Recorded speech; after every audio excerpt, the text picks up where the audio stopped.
When we got into Hanover, when we moved into Hanover, on the outskirts of Hanover was a work camp. In January of 1945, there were 1,000 prisoners, men. These prisoners were given tasks to do. They were working inside of a sort of a mine area. There were barracks.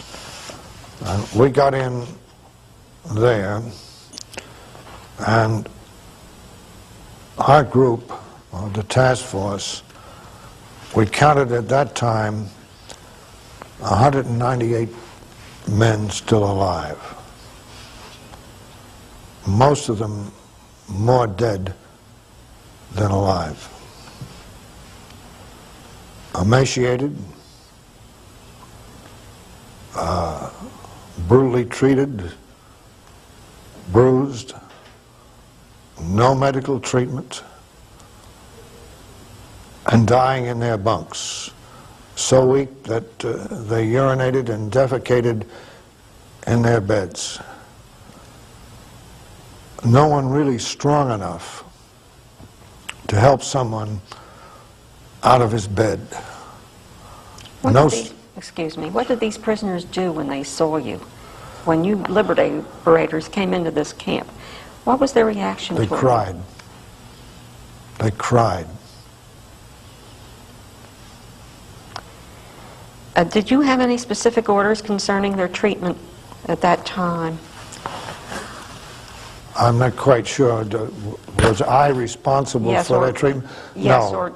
We had civil affairs people who backed up and moved in, which was from an entirely different command structure. They were not specifically infantry moving forward.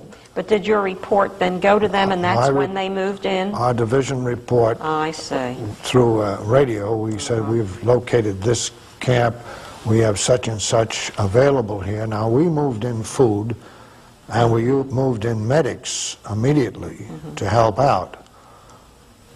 In the Hanover camp, in particular, people died while we were just getting ready for them. And we watched them die, but there was nothing we could do for them. Too far gone, and the job of the Nazi had been done in their point of view.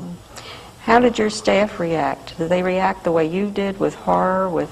Those of us who were there, yes. The commanding general and the staff, yes. Were you able to comfort them in any way, or was there anything done in that way? To the inmates? To the inmates? Yes, they knew that we were there as not liberators necessarily, but as rescuers, and they knew that we were Americans, and they had an anticipation that the Americans were going to be kind, and the Americans were their saviors. Did any of your group feel revolted to the point where they couldn't handle this, where they couldn't... Yeah, some of them threw up, or some of them maybe cried, some of them were ready to go out and shoot the first German they saw. But they weren't revolted against the people, the prisoners themselves. They were able to communicate with them, is what you're saying. There was none of the revulsion toward these people themselves. Right. Were there any guards present in the camp when you reached it? Yes, we arrested them immediately and made them prisoners of war, and they were tagged that they were guards at the particular camp. We were instructed that the guards of any of these camps would be tagged. How did you recognize them? They were dressed differently? They were in uniform. They were dressed in German uniforms? German uniform. Guards. And they all said, would say, Ich bin nicht Nazi, which means I'm not a Nazi. We didn't believe them very much, though. I also would like to comment one thing else.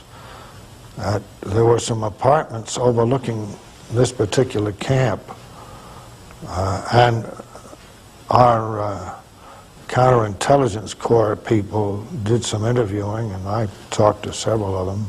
I know a little German, and they all denied that they had any knowledge at all of what was going on in the camp, which was impossible. I never encountered a German civilian or a soldier in a Wehrmacht uniform who ever admitted being a Nazi, and they always use the expression "nix Nazi," because this did not apply to those military who were in the SS.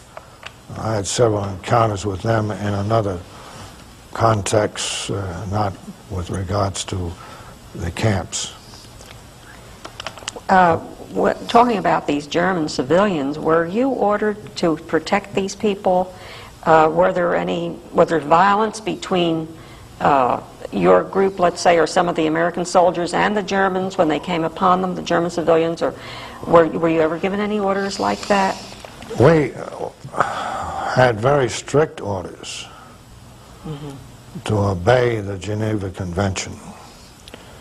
And as far as I know, in our infantry division, there was not one violation of the Geneva Convention, even though we may have had very strong and deep feelings about what we experienced, not only with regards to the inmates and the victims of the Holocaust, but also men that we knew and were close friends with being killed. And I know of no violation of it. We did do our best, naturally, to protect whatever person we could, and we did not behave in the way that our German counterpart did.